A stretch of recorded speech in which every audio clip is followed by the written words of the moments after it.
I'm Casey Gorge with Land Sale Texas, and a 1031 like-kind exchange can be an incredible tool for anyone owning real estate. It's a great wealth building tool as well.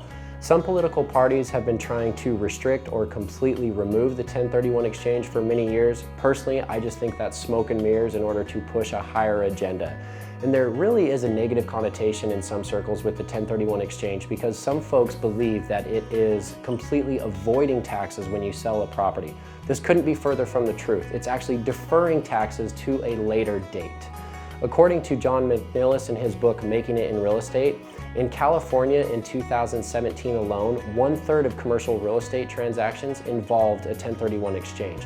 So this is a great tool and a great boon for the local economy, stimulating jobs for real estate agents, surveyors, title companies, attorneys, etc. So how does a 1031 exchange work?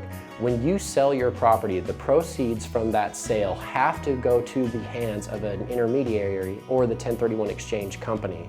If they go to you or your bank account, you absolutely cannot do the 1031 exchange at that point. So they need to go into the hands of a 1031 exchange intermediary. Then two rules apply at that point. You have the 45-day rule and the 180-day rule.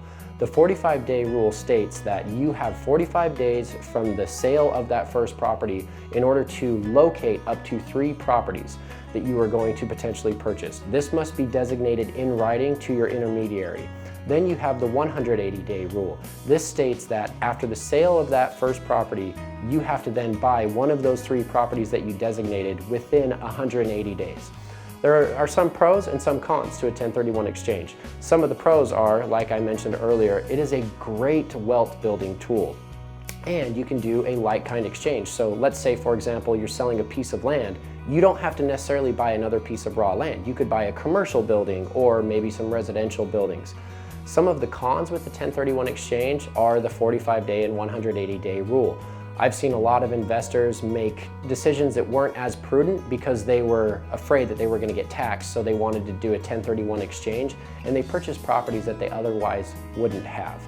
Lastly, ironically, a 1031 exchange really isn't all that regulated by the United States government, which is kind of interesting to me.